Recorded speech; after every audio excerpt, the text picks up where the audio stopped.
ഞങ്ങൾക്ക് ഇങ്ങനെ ഒരു വിവരം ഇന്നേ നാഴിക വരെ ഈ KSRTC ഡിപ്പാർട്ട്മെന്റിൽ നിന്നോ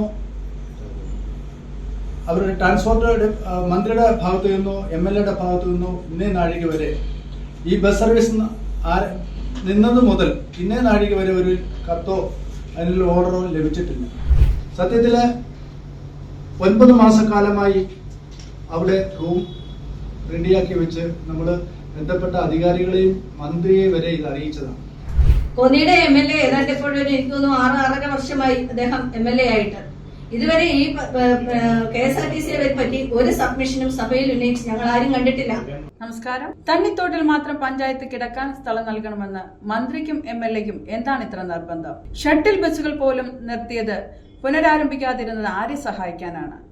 MLA ജനകീയ സമരത്തെ ഭയന്നാണ് ആദ്യമായി സബ്മിഷൻ അവതരിപ്പിച്ചതെന്ന ആരോപണം. തണ്ണിത്തോട്ടിലെ ബസ് വിവാദത്തിലൂടെ ഓടുന്നു. പഞ്ചായത്ത് പ്രസിഡന്റിന്റെ നേതൃത്വത്തിൽ നടത്തിയ വാർത്താ സമ്മേളനം.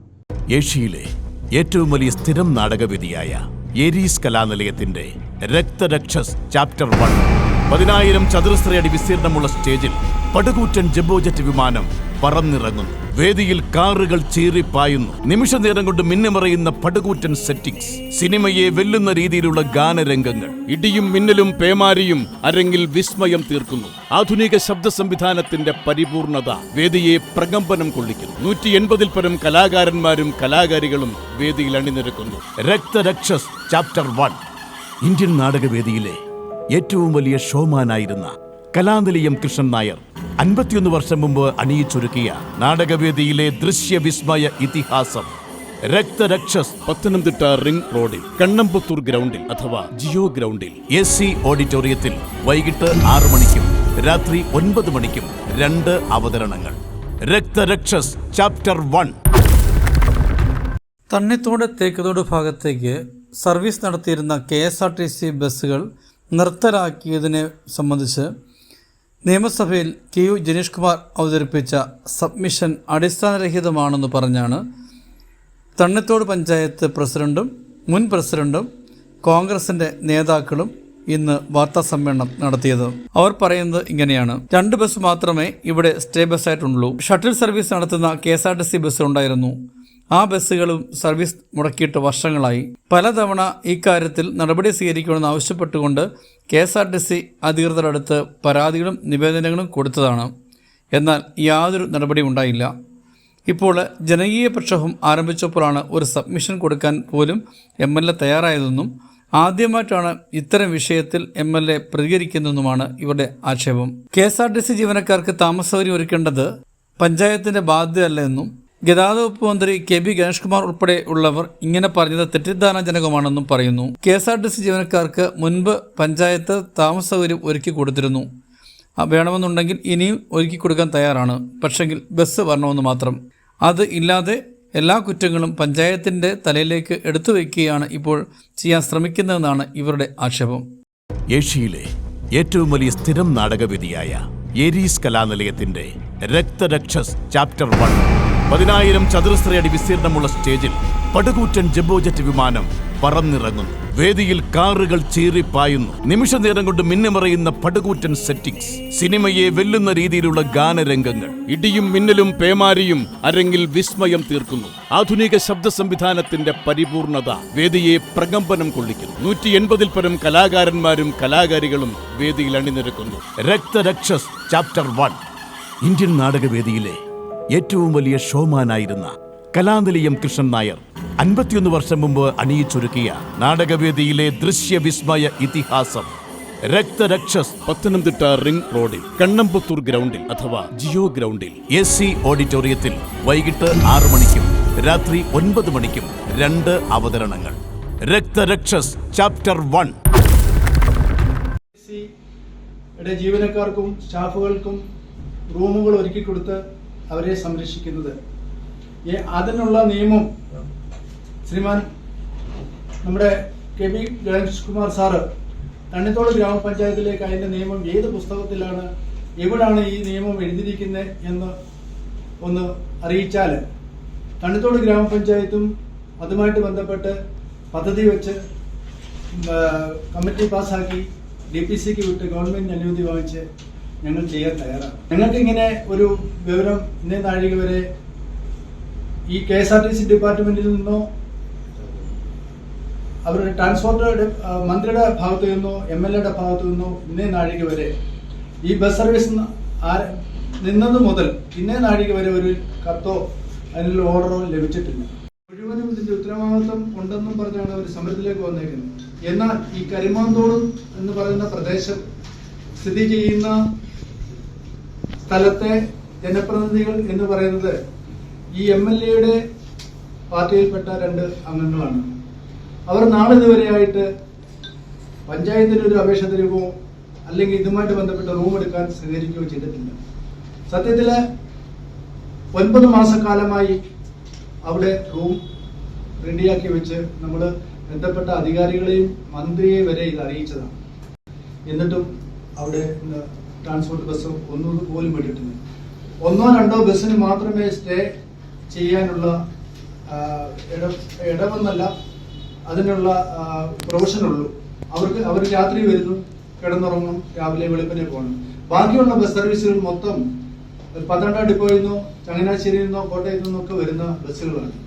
എന്തുകൊണ്ട് ഈ ഒരു കാര്യം പറഞ്ഞ് തണ്ണിത്തോടിലെ ജനങ്ങളെ, അതായത് മലയോര മേഖലയിലെ ജനങ്ങളെ ഇവർ ബുദ്ധിമുട്ടിക്കുന്നു എന്നുള്ളത് തണ്ണിത്തോട് ഗ്രാമപഞ്ചായത്തിൽ നിന്നുള്ള പ്രസിഡന്റ് എന്നുള്ള നിലയ്ക്കും ഞങ്ങളുടെ നാടിന്റെ, ഞങ്ങളെല്ലാം നാട്ടുകാരാണ്, ഈ ഇരിക്കുന്ന ഇത്രയും പേരും ഞങ്ങളുടെ നാട്ടുകാരാണ്. ഞങ്ങളുടെ നാട്ടിൽ ഞങ്ങൾക്ക് അറിഞ്ഞുകൂടാ.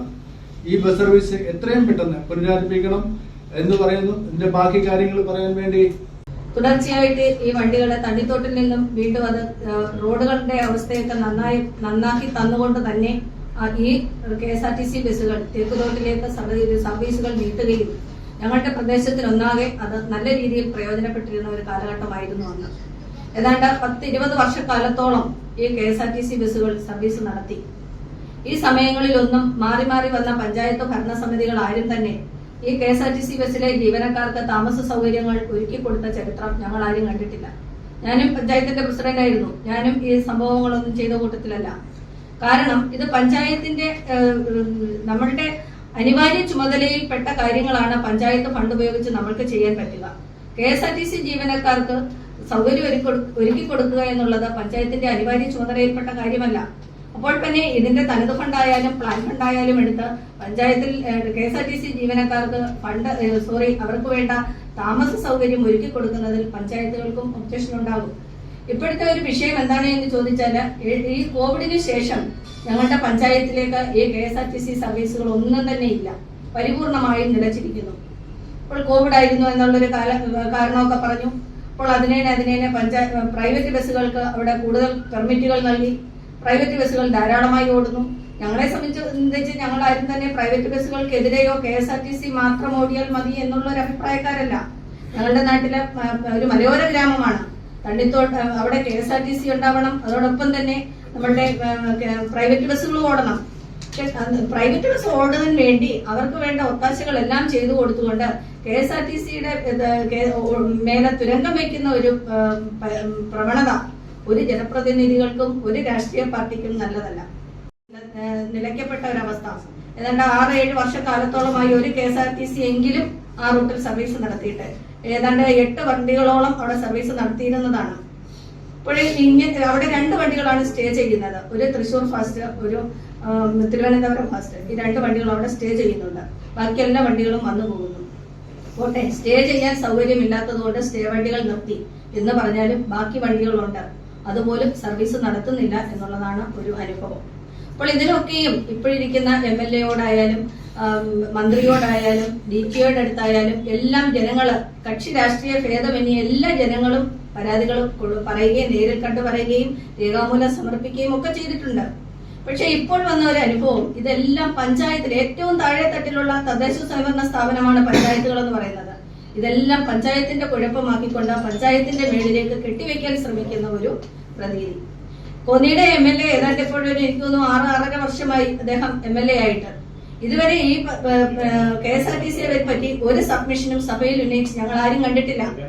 എന്നാൽ ഇപ്പോൾ അവിടെ ഒരു ജനകീയ കൂട്ടായ്മ ഇതിനെതിരെ രൂപം കൊള്ളുകയും എന്ന് വെച്ചാൽ അവിടെ കക്ഷി രാഷ്ട്രീയമില്ല. ജനകീയ കൂട്ടായ്മയിൽ കക്ഷി രാഷ്ട്രീയം ഒന്നുമില്ല. എല്ലാ രാഷ്ട്രീയക്കാരുമുണ്ട്. എല്ലാ ജാതി മത ഭേദമന്യേ എല്ലാവരും അതിലെ അംഗങ്ങളാണ്. ഇങ്ങനെ ഒരു ജനകീയ കൂട്ടായ്മ രൂപം കൊണ്ട് ഇത് വലിയ തോതിൽ അവരൊരു പ്രക്ഷോഭം സംഘടിപ്പിക്കാൻ പോകുന്നു എന്ന് കണ്ടുകൊണ്ട് MLA ഓടിച്ചെന്നൊരു സബ്മിഷൻ അവതരിപ്പിച്ചു. ആ സബ്മിഷന് മറുപടിയായിട്ട് മന്ത്രി കൊടുത്ത മറുപടിയാണ് ഏറെ രസകരം. തണ്ണിത്തോട് പഞ്ചായത്ത് അതിന് വേണ്ട അവിടുത്തെ KSRTC ജീവനക്കാർക്ക് വേണ്ട സ്റ്റേ ചെയ്യാൻ വേണ്ട സൗകര്യം ഒരുക്കി കൊടുക്കാത്തത് കൊണ്ടാണ് ഇവിടെ KSRTC വിടാത്തത് എന്നാണ് ശ്രീമാൻ KV ഗണേഷ് കുമാർ സഭയിൽ പറഞ്ഞ സബ്മിഷന്റെ മറുപടിയായിട്ട് ഞങ്ങൾ കണ്ടത്. പക്ഷേ ഇന്നേ നിമിഷം വരെ ഈ KSRTC ജീവനക്കാരോ അല്ലെങ്കിൽ KSRTC ഡിപ്പോയിൽ നിന്നുള്ള ആളുകളോ അല്ലെങ്കിൽ ഈ സർക്കാരിന്റെ ഭാഗത്തു നിന്നോ ഒരറിയിപ്പും പഞ്ചായത്തിന് കിട്ടിയിട്ടില്ല. നിങ്ങൾ താമസ സൗകര്യം ഒരുക്കിയാൽ വണ്ടി വിടാം എന്നുള്ള ഒരു അറിയിപ്പും ഇതുവരെ പഞ്ചായത്തിന് കിട്ടിയിട്ടില്ല എന്നാണ് പ്രസിഡന്റ് ഇവിടെ സൂചിപ്പിച്ചത്. ഞങ്ങളൊക്കെ ഇത് അന്വേഷിച്ചുകൊണ്ടിരിക്കുന്ന കൂട്ടത്തിലാണ്. അപ്പോൾ ഇതിങ്ങനെയൊന്നും യാതൊരു കത്തുകളോ അല്ലെങ്കിൽ അറിയിപ്പുകളോ ഒന്നും പഞ്ചായത്തിന് കൊടുക്കാതെ ഇത് മുഴുവനും പഞ്ചായത്തിന്റെ മണ്ടയിലേക്ക് കൊണ്ടുവയ്ക്കാൻ ശ്രമിക്കുന്ന ഈ ഒരു പ്രവണത നല്ലതല്ല എന്നാണ് ഒരു അഭിപ്രായം. ഓടിക്കൊണ്ടിരുന്ന സമയത്ത് 97-98 കാലഘട്ടത്തിൽ തുടങ്ങിയാണ് ഇത്. ഒരു 2018 ആയപ്പോഴേക്കും അവിടെ സ്റ്റേ ചെയ്തിരുന്ന ഒരു തൃശൂർ ഫാസ്റ്റ് ഉണ്ട്. അതൊരു വെളുപ്പിന് 1 മണിയോ 2 മണിയോ ഒക്കെ ആയി കാണും. അസമയ സമയത്ത് ഇത് തല്ലിപ്പൊട്ടിച്ച ഒരു സംഭവമുണ്ട്. ഇത് തല്ലിപ്പൊട്ടിച്ചു. അന്നിരുന്ന DTO രാവിലെ വെളുപ്പിന് 5 മണിക്ക് തന്നെ എന്നെ വിളിച്ചിട്ട് പറഞ്ഞു, ഇനി മേളിൽ, അന്ന് ഞാൻ പഞ്ചായത്തിന്റെ പ്രസിഡന്റാണ്, ഇനി മേലാൽ ഈ വണ്ടി ഞങ്ങൾ വിടത്തില്ല, അവിടോട്ട് KSRTC ഞങ്ങൾ വിടത്തില്ല. കാരണം ഈ പ്രൈവറ്റുകാരുമായിട്ട് അടികൂടാൻ ഞങ്ങൾക്ക് തയ്യാറല്ല. ഞങ്ങളുടെ ജീവനക്കാർക്ക് പ്രൊട്ടക്ഷൻ ഇല്ല, നിങ്ങൾക്ക് നാട്ടുകാർക്ക് വേണ്ട, പിന്നെ എന്തിനാണ് ഞങ്ങൾ വണ്ടി വിടുന്നത് എന്നുള്ള അഭിപ്രായം പറയുകയും അന്ന് പ്രസിഡന്റായിരുന്ന ഞാൻ അന്ന് ജനകീയ സമരത്തിന് നേതൃത്വം കൊടുത്തുകൊണ്ട് എല്ലാ ജാതി മതത്തിൽപ്പെട്ട ആളുകളെയും എല്ലാ കക്ഷി രാഷ്ട്രീയ ഭേദമന്യേ എല്ലാവരെയും ഇറക്കി ഞങ്ങൾ ജനകീയ സമരം നടത്തി. അന്ന് ഒരു കൂട്ടായ ചർച്ചകൾ KSRTCയുടെ ഭാഗത്തു നിന്നും പ്രൈവറ്റിന്റെ ബസിന്റെ മാനേജരും എല്ലാം കൂടി അന്ന് തണ്ണിത്തോട് സ്റ്റേഷനിലെ പോലീസ് സ്റ്റേഷനിലെ SI ആയിരുന്ന ഒരു അത് ഈ ബ്ലൂ ഹില്ലുകാർ തന്നെ വാങ്ങിച്ച് അവർ മാത്രം വണ്ടിയായി ഇപ്പം തണ്ണിത്തോട് പ്രദേശത്ത് ഓടിക്കൊണ്ടിരിക്കുന്നു. തണ്ണിത്തോടുകാരായിരുന്നു അതിന്റെ മാനേജറൊക്കെ ആയിരിക്കുന്നത്. ഏഷ്യയിലെ ഏറ്റവും വലിയ സ്ഥിരം നാടകവേദിയായ ഏരീസ് കലാനിലയത്തിന്റെ രക്തരക്ഷസ് ചാപ്റ്റർ 1 10,000 ചതുരശ്ര അടി വിസ്തീർണമുള്ള സ്റ്റേജിൽ പടുകൂറ്റൻ ജംബോജറ്റ് വിമാനം പറന്നിറങ്ങുന്നു. വേദിയിൽ കാറുകൾ ചീറിപ്പായുന്നു. നിമിഷ നേരം കൊണ്ട് മിന്നിമറയുന്ന പടുകൂറ്റൻ സെറ്റിംഗ്സ്, സിനിമയെ വെല്ലുന്ന രീതിയിലുള്ള ഗാനരംഗങ്ങൾ, ഇടിയും മിന്നലും പേമാരിയും അരങ്ങിൽ വിസ്മയം തീർക്കുന്നു. ആധുനിക ശബ്ദ സംവിധാനത്തിന്റെ പരിപൂർണത വേദിയെ പ്രകമ്പനം കൊള്ളിക്കുന്നു. 180-ൽ പരം കലാകാരന്മാരും കലാകാരികളും വേദിയിൽ അണിനിരക്കുന്നു. രക്തരക്ഷസ് ചാപ്റ്റർ 1 ഇന്ത്യൻ നാടകവേദിയിലെ ഏറ്റവും വലിയ ഷോമാനായിരുന്ന കലാനിലയം കൃഷ്ണൻ നായർ 51 വർഷം മുമ്പ് അണിയിച്ചൊരുക്കിയ നാടകവേദിയിലെ ദൃശ്യവിസ്മയ ഇതിഹാസം രക്തരക്ഷസ് പത്തനംതിട്ട റിംഗ് റോഡിൽ കണ്ണമ്പുത്തൂർ ഗ്രൗണ്ടിൽ അഥവാ ജിയോ ഗ്രൗണ്ടിൽ AC ഓഡിറ്റോറിയത്തിൽ വൈകിട്ട് 6 മണിക്കും രാത്രി 9 മണിക്കും 2 അവതരണങ്ങൾ. രക്തരക്ഷസ് ചാപ്റ്റർ 1.